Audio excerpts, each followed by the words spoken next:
Middle east में बारूद बिक चुका है। एक तरफ जंग की आग है तो वहीं दूसरी तरफ खुली धमकियां चल रही हैं। और अब इस खतरनाक खेल में एक नया खिलाड़ी भी खुलकर सामने आ चुका है, तुर्की के राष्ट्रपति एर्दोगान ने सीधे चेतावनी दे दी है कि जैसे हम लिबिया और नागोर्नो काराबाख में घुसे थे, वैसे ही इजराइल में भी घुस सकते हैं। अब सवाल सीधा है, क्या मिडिल ईस्ट एक और बड़े युद्ध के मुहाने पर खड़ा है? और अगर तुर्की सच में हमला कर देता है तो क्या वो मुमकिन भी है?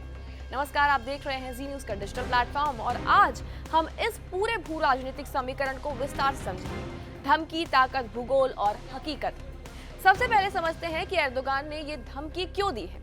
दरअसल बता दें, गाजा में जारी हिंसा और लेबनान में टूटे सीजफायर को लेकर तुर्की बेहद नाराज है। एर्दोगान ने इजराइल के प्रधानमंत्री बेंजामिन नेतन्याहू पर गंभीर आरोप लगाते हुए उन्हें खून और नफरत में अंधा तक कह दिया है। ये सिर्फ बयान नहीं था, बल्कि एक बड़ा राजनीतिक संदेश था। और अब सवाल ये उठता है कि तुर्की आखिर कितना ताकतवर है।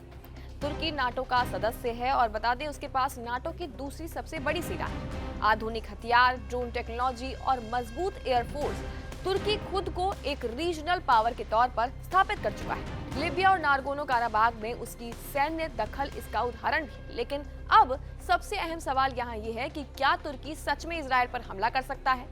यहीं आती है सबसे बड़ी बात, भूगोल।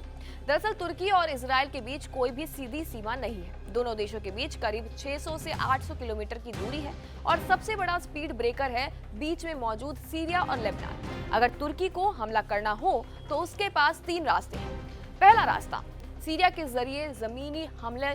तुर्की पहले से ही उत्तर कोरिया में मौजूद है, लेकिन पूरी सीरिया को पार करके इजराइल तक पहुंचना बेहद मुश्किल है। यहाँ रूस, ईरान और स्थानीय मिलिशिया का प्रभाव है, जो हालात को और भी जटिल बना सकता है।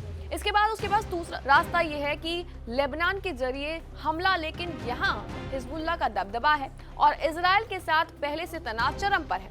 इस रास्ते पर जाना मतलब सीधा बहुस्तरीय युद्ध। इसके बाद तीसरा रास्ता है भूमध्य सागर से हमला।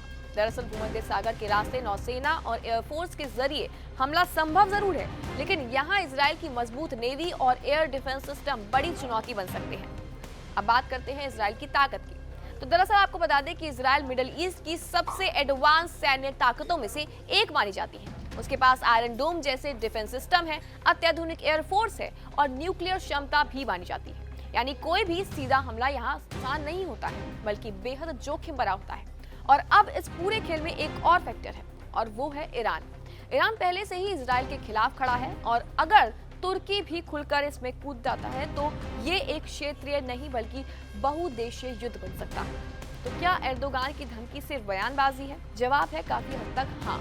ये एक राजनीतिक दबाव बनाने की रणनीति भी हो सकती है, जिसका मकसद इजराइल पर अंतर्राष्ट्रीय दबाव बढ़ाना और मुस्लिम दुनिया में अपनी लीडरशिप दिखाना है। यानी आसान भाषा में बताएं तो तुर्की के पास ताकत है, इरादा भी दिख रहा है, लेकिन भूगोल, राजनीति और सैन्य संतुलन, इन सब को देखते हुए इजराइल पर सीधा हमला करना आसान नहीं होगा, बल्कि असंभव जैसा है। अब आप क्या सोचते हैं इस पूरे मुद्दे को लेकर? कमेंट सेक्शन में अपनी राय जरूर दें और तमाम ऐसी जानकारियों के लिए बने रहिए जी न्यूज़ के साथ।